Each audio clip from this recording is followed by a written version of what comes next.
Right news in details. ఇక Bhogapuram airport కు ప్రధాని మోదీ చేరుకున్నారు. ప్రత్యేక విమానంలో భోగాపురం ఎయిర్పోర్ట్ కు వచ్చారు. ఇక ప్రధాని మోదీకి సీఎం చంద్రబాబు, ఇటు గవర్నర్ అబ్దుల్ నజీర్, ఇక డిప్యూటీ సీఎం పవన్ కళ్యాణ్ మరియు కేంద్ర మంత్రి రామ్మోహన్ నాయుడు ఘన స్వాగతం పలికారు. ఇక కాసేపట్లో ఎయిర్పోర్ట్ ను ప్రారంభించనున్నారు ప్రధాని మోదీ.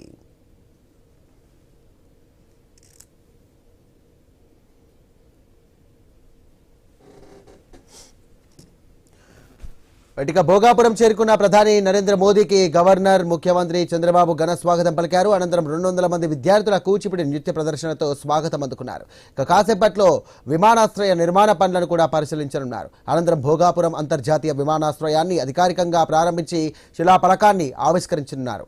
అనంతరం పలు అభివృద్ధి కార్యక్రమాలకు కూడా సంబంధించి కూడా ప్రారంభించి ప్రజలను ఉద్దేశించి ప్రధాని మోదీ ప్రసంగించనున్నారు.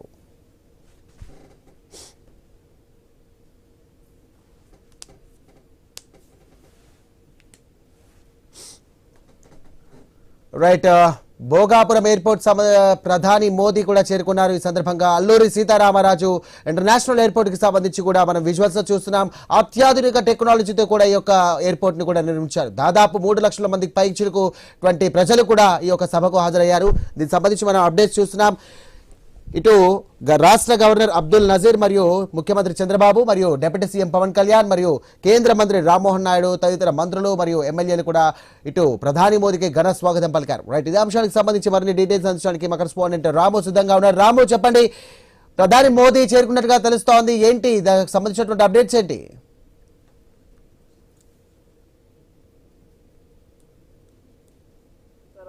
ఎయిర్పోర్ట్ కి అయితే చేరుకోవడం జరిగింది.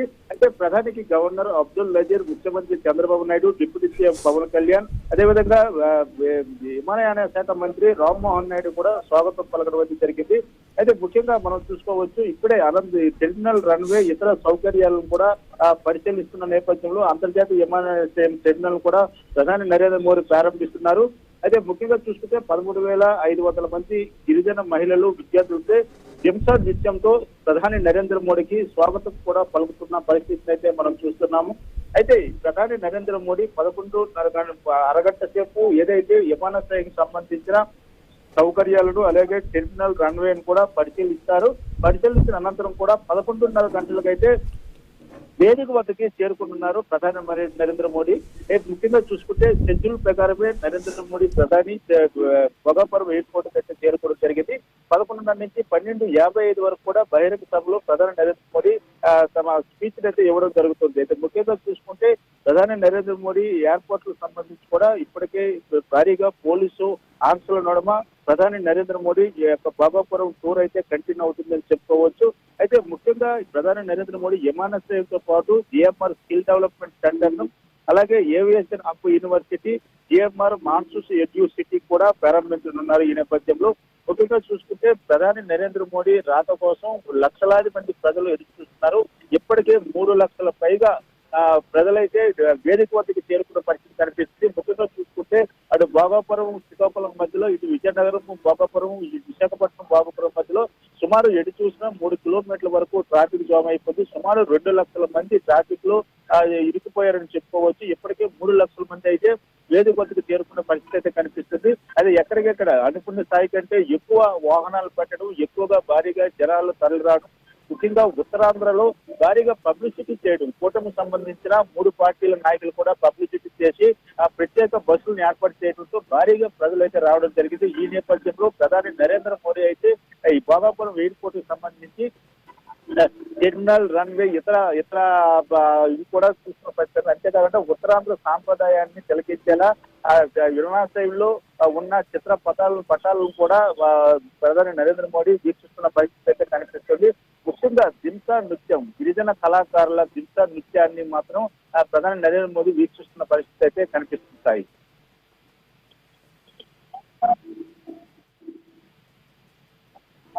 2016 అక్టోబర్ 7న కేంద్రం నుండి కూడా ఇన్ ప్రిన్సిపల్ అప్రూవల్ వచ్చింది. దీనికి సంబంధించి అప్పటి నుండి ఇప్పటి వరకు కూడా ఎటువంటి అంతరాలు లేకుండా కూడా ఈ యొక్క భోగాపురం ఎయిర్పోర్ట్ కి సంబంధించి కూడా ప్రణాళికలు రచిస్తూ ఇటు దాని అభివృద్ధి పదంలో కూడా ముందుకు తీసుకెళ్లారు. రైట్, మొత్తం మీద దీనికి సంబంధించి ఎంతమందికి ఈ యొక్క ప్రత్యక్షంగా మరియు పరోక్షంగా ఉపాధి దొరికే అవకాశం ఉంది? దీనికి సంబంధించిన కీలకమైనటువంటి ఘట్టాలేంటి రాము?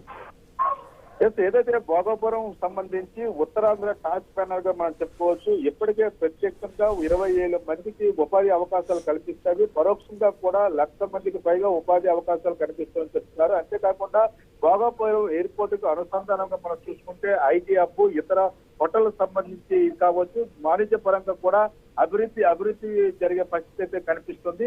అయితే ఈ నేపథ్యంలో భోగాపురం ఎయిర్పోర్ట్ అనేది ఉత్తరాంధ్ర వలసలను నివారించడానికి కూడా ఉపయోగపడుతుందని మాత్రం అభిప్రాయపడుతున్నారు. ఏదైనప్పుడు కూడా భోగాపురం ఎయిర్పోర్ట్ అనేది పూర్తిగా ఉత్తరాంధ్రకు ఒక టాచ్ బ్యానర్ గా మనం చెప్పుకోవచ్చు. ఏదైనప్పుడు కూడా భోగాపురం ఎయిర్పోర్ట్ సంబంధించి పర్యాటకం, ముఖ్యంగా పర్యాటకము, అదేవిధంగా ఐటీ, పారిశ్రామిక రంగాలు, లాజిస్టిక్, కార్గో రవాణా, వ్యవసాయ ఉత్పత్తులు, ఎగుమతులు కూడా వేగవంతం కానున్నాయి. ముఖ్యంగా చూసుకుంటే భోగాపురంలో బోయింగ్ అతిపెద్ద విమానాలు కూడా ల్యాండ్ అయ్యే సౌకర్యం ఉంది. ఎందుకంటే 3 కిలోమీటర్ల 800 మీటర్ల రన్వే కూడా ఉంది. ఈ నేపథ్యంలో కార్గోకు సంబంధించిన రవాణా ఎగుమతులకు సంబంధించి కూడా భోగాపురం అనేది కీలకంగా మారే పరిస్థితి కనిపిస్తుంది.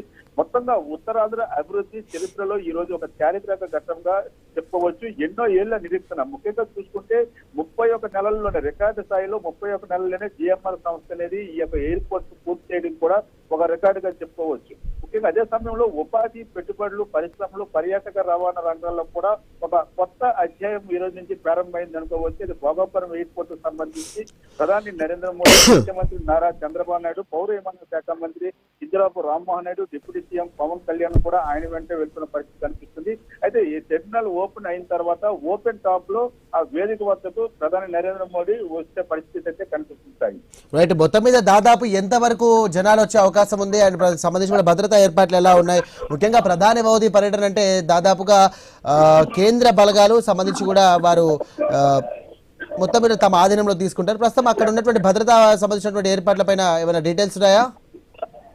ప్రధాని పర్యటన నేపథ్యంలో సుమారు 5,000 మంది పోలీసులతో భారీ భద్రత ఏర్పాటు చేశారు. ఎస్పీజీ ఆధ్వర్యంలో బహుళ స్థాయి భద్రతను కూడా ఏర్పాటు చేశారు. ముఖ్యంగా డ్రోన్లపై ప్రత్యేక నిఘా, బాంబు స్క్వాడ్, డాగ్ స్క్వాడ్ తనిఖీలు, సభా ప్రాంగణం, విమానాశ్రయం, జాతీయ రహదారులపై కూడా ఎక్కడికక్కడ సీసీ కెమెరాలతో నిఘా కూడా ఏర్పాటు చేశారు. పలు చోట్ల చెక్ పోస్టులు కూడా ఏర్పాటు చేయడం జరిగింది. ముఖ్యంగా ట్రాఫిక్ ఆస్తులు, భోగాపురం పరిసర ప్రాంతాల్లో ట్రాఫిక్ మళ్లింపులు అమల్లో ఉన్నవి. సభకు వచ్చే వాహనాలు కూడా ప్రత్యేక ఏర్పాట్లు కూడా చేశారు. సాధారణ వాహనాలకు ప్రత్యేక మార్గాలను కూడా మళ్లిస్తున్న పరిస్థితి కనిపిస్తుంది. ముఖ్యంగా నరేంద్ర మోడీ ప్రధానికి సంబంధించిన పూర్తిగా మనం చూసుకుంటే ఎస్పీజీ అండర్లోనికి వెళ్ళిపోయింది అనుకోవచ్చు. ఎందుకంటే ఎక్కడికక్కడ క్షుణ్ణంగా తనిఖీలు చేస్తున్న పరిస్థితి ఉంది. ఎలక్ట్రానిక్స్ పరికరాలు, ఏదైతే మీడియాకి సంబంధించి కూడా పలు ఆంక్షలు పెట్టడం జరిగింది. ఒక మొబైల్ ఫోన్ తప్ప మిగతా ఇటువంటి ఎక్విప్మెంట్ కూడా లోపలికి అలౌ చేసిన పరిస్థితి కనిపించట్లేదు. అంటే అంత భారీ స్థాయిలో ప్రధాని నరేంద్ర మోడీకి సంబంధించిన భద్రతా ఏర్పాట్లను అయితే ఎస్పీజీ కేంద్ర బలగాలు అయితే క్షుణ్ణంగా పరిశీలిస్తున్న పరిస్థితి అయితే కనిపిస్తుంది. లోకల్ గా చూసుకుంటే 5,000 మంది పోలీసులు అయితే మాత్రం పూర్తిగా ఎక్కడికక్కడ పహారా కాసిన పరిస్థితి అయితే కనిపిస్తుంది. రైట్ రాము, అలాగే లైన్ లో ఉండు ఒక నిమిషం. రైట్, భోగాపురం ఎయిర్పోర్ట్ సంబంధించినటువంటి డీటెయిల్స్ లోకి వెళ్తే కనుక అద్భుతమైన నిర్మాణం, ఆకర్షణీయమైనటువంటి డిజైన్ ఇక భోగాపురం ఎయిర్పోర్ట్ కు సొంతమవుతుంది. 78,000 చదరపు మీటర్లకు సంబంధించినటువంటి మేర నిర్మించినటువంటి ప్యాసింజర్ టెర్మినల్, అలాగే ఎగిరే చేప ఆకారంలో ఇక టెర్మినల్ నిర్మాణం కూడా ఎంతగానో ఆకట్టుకుంటుంది. ఇక తొలి ఏడాది 60 లక్షల మంది ప్రయాణికులు రాకపోకలు సాగించేలా కూడా చర్యలు తీసుకున్నారు. ఇక ఉత్తరాంధ్రను వాణిజ్యపరంగా అభివృద్ధి చేసేలా కూడా భారీ కార్గో సేవలు ఏర్పాటు చేశారు. అలాగే 10 ఎకరాల స్థలంలో 5,000 చదరపు మీటర్ల మేర మరి డొమెస్టిక్ మరియు ఇంటర్నేషనల్ కార్గో సేవలు కూడా చర్యలు తీసుకుంటున్నారు. రైట్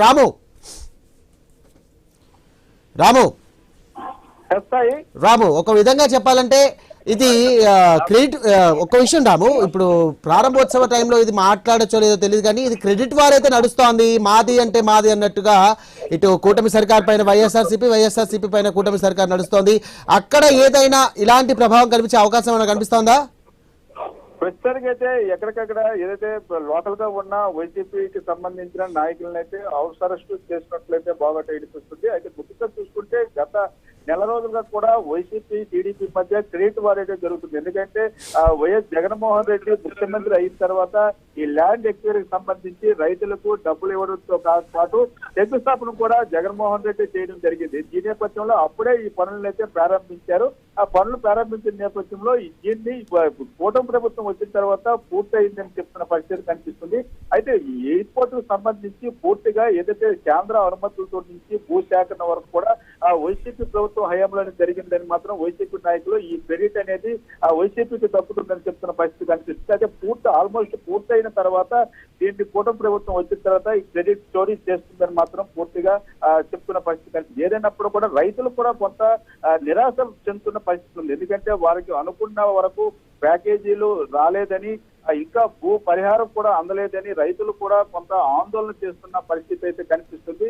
ఏదైనప్పుడు కూడా భోగాపురం ఎయిర్పోర్ట్ అనేది ఉత్తరాంధ్రకు మాత్రం ఒక టాచ్ బ్యానర్ గా మనం చెప్పుకోవచ్చు. అయితే ఏదైతే ఈ విమానాశ్రయానికి సంబంధించి మనం చూసుకుంటే సుమారు 2700 ఎకరాల పైగా విస్తీర్ణంలో అభివృద్ధి చేసిన గ్రీన్ ఫీల్డ్ అంతర్జాతీయ విమానాశ్రయం తొలి దశలో ఏడాదికి సుమారు 60 లక్షల మంది ప్రయాణికులు సేవలు అందిస్తుంది. భవిష్యత్తులో కూడా దీన్ని 4 కోట్ల వరకు కూడా ప్రయాణికులు విస్తరించేలా మాస్టర్ ప్లాన్ కూడా రూపొందించారు.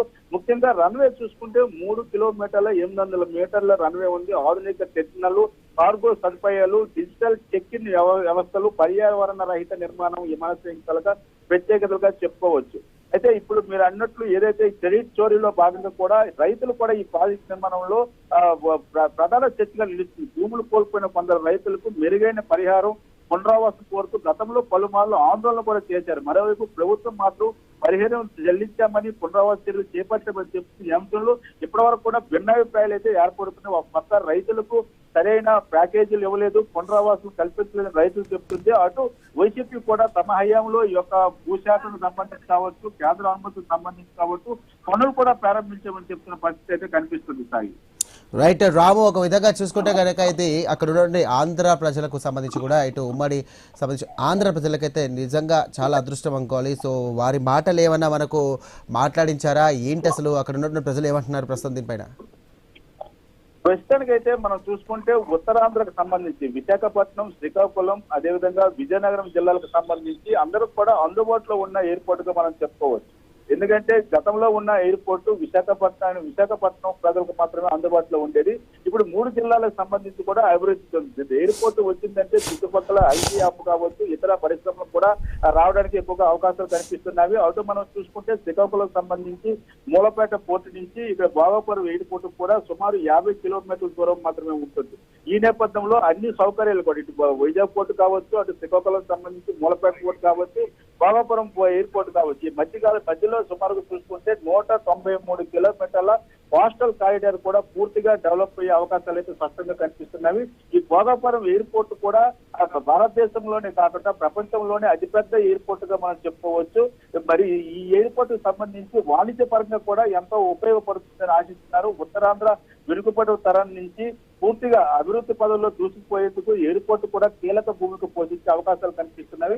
ముఖ్యంగా ఇండస్ట్రియల్ హబ్ గా మారేందుకు కూడా ఎక్కువగా అవకాశం. ఎందుకంటే అటు సి కోస్టల్ కారిడార్ కావచ్చు, ఇటు నేషనల్ హైవే కావచ్చు, ఇప్పుడు ఎయిర్పోర్ట్ కు సంబంధించి కూడా మొత్తం 3 మార్గాల్లో కూడా అభివృద్ధి పదంలో దూసుకుపోతున్న నేపథ్యంలో వాణిజ్య పరంగా మరింత అభివృద్ధి చెందే అవకాశాలు అయితే స్పష్టంగా కనిపిస్తున్నాయి.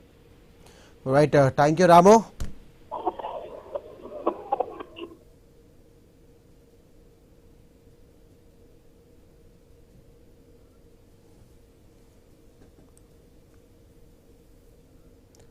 రైట్గా భోగాపురం ఎయిర్పోర్ట్ కు సంబంధించి ప్రధాని మోదీ చేరుకున్నారు. ప్రత్యేక విమానంలో కూడా భోగాపురం ఎయిర్పోర్ట్ కు ప్రధాని వచ్చారు. ఇక ప్రధాని మోదీకి సీఎం చంద్రబాబు మరియు governor Abdul Nazeer, deputy CM Pawan Kalyan మరియు కేంద్ర మంత్రి రామ్మోహన్ నాయుడు ఘన స్వాగతం పలికారు. ఇక కాసేపట్లో ఎయిర్పోర్ట్ ను కూడా ప్రారంభించనున్నారు మోదీ. ఇక భోగాపురం చేరుకున్న ప్రధాని నరేంద్ర మోదీకి గవర్నర్, ముఖ్యమంత్రి చంద్రబాబు ఘన స్వాగతం పలికారు. అనంతరం 200 మంది విద్యార్థుల కూచిపూడి నృత్య ప్రదర్శనతో స్వాగతం అందుకున్నారు. ఇక కాసేపట్లో విమానాశ్రయ నిర్మాణ పనులను కూడా పరిశీలించనున్నారు. అనంతరం భోగాపురం అంతర్జాతీయ విమానాశ్రయాన్ని ఇక అధికారికంగా ప్రారంభించి శిలాఫలకాన్ని కూడా ఆవిష్కరించనున్నారు ప్రధాని మోదీ. అనంతరం పలు అభివృద్ధి కార్యక్రమాలను కూడా ప్రారంభించి ప్రజలను ఉద్దేశించి కూడా ఆయన ప్రసంగించనున్నారు. మొత్తం మీద ఇటు టర్మినల్ భ్రమణాన్ని కూడా ప్రధాని మోదీ ఇందాకే ప్రారంభించారు. మనం చూస్తున్నాం ఇటు భోగాపురానికి సంబంధించినటువంటి లైవ్ విజువల్స్ చూస్తున్నాం. కుప్పలు తెప్పలుగా చీమలు సంబంధించినటువంటి పుట్టలు ఏదైతే ఉంటాయో చీమలు వచ్చినట్టుగా దాదాపుగా 3 లక్షల మంది పైగా ఇటు జనాలు వచ్చారు. మొత్తం మీద ఆ జనాలను చూస్తే కనుక ఆ సంతోషం అక్కడ ఉన్నటువంటి ప్రజల ముఖాలు కూడా కనిపిస్తుంది. ఎందుకంటే దాదాపుగా ఎన్నో ఏళ్ల కళ, దశాబ్దాల కళ, ఇటు భోగాపురం ఎయిర్పోర్ట్కి సంబంధించి కూడా ఒక ప్రధానమైనటువంటి కళ ఇటు కూటమి సర్కార్ రావడంతో ఇక్కడ ప్రజలందరూ కూడా సంతోషం వ్యక్తం చేస్తూ ఉన్నారు. రైట్, ఎందుకంటే దీనికి సంబంధించి కూడా ఇటు స్టార్టింగ్ అంటే 2016 నుండి కూడా కేంద్రం నుండి అనుమతులు తీసుకున్నప్పటి నుండి కూడా గత ప్రభుత్వంలో ల్యాండ్ సర్వేస్ అవి చేసినప్పటికీ కూడా కూటమి సర్కార్ దీన్ని ప్రతిష్టాత్మకంగా తీసుకొని ఇటు భీకర తుఫాన్లు తట్టుకునే విధంగా కూడా విమానాశ్రయాన్ని కూడా ఏర్పాటు చేశారు. ఇక తొలి ఏడాదిలో 60 లక్షల మంది ప్రయాణికులకు కూడా సేవలు అందించే విధంగా కూడా వారు చర్యలు తీసుకుంటున్నారు. ఇక రోజుకు 200 విమానాలు దిగే సామర్థ్యం కలిగినటువంటి ఏకైకమైనటువంటి ఆంధ్రాలో ఉన్నటువంటి ఏకైక ఏదైనా ప్లాట్ఫామ్ ఫర్ ఎయిర్పోర్ట్ అంటే కనుక అది భోగాపురం ఎయిర్పోర్ట్ అని చెప్పుకోవచ్చు. ముఖ్యంగా చెప్పాలంటే తెలుగుతనాన్ని ఉట్టిపడే విధంగా కూడా అక్కడ ఉన్నటువంటి గోడలపైన కళాకృతులు కూడా అలాగే విభిన్నమైనటువంటి యొక్క కళా సంపద కూడా ఆవిష్కరించారు. ముఖ్యంగా చెప్పాల్సిన విషయం ఏంటంటే ఇది ప్రకృతి పరంగా కూడా చాలా సేఫ్గా ఉన్నటువంటి ఒక ఎయిర్పోర్ట్ అని చెప్పుకోవచ్చు. దాదాపుగా ఎన్నో దేశాల నుండి అలాగే ప్రపంచవ్యాప్తంగా ఉన్నటువంటి ఎయిర్లైన్స్ ఏదైతే ఉందో సిస్టమ్స్ అన్ని కూడా ఇక్కడ కనెక్టివిటీ చేశారు. సో ఇది నేడు ఇటు మన భారతదేశ జాతికి కూడా అంకితం చేయనున్నారు ప్రధాని మోదీ.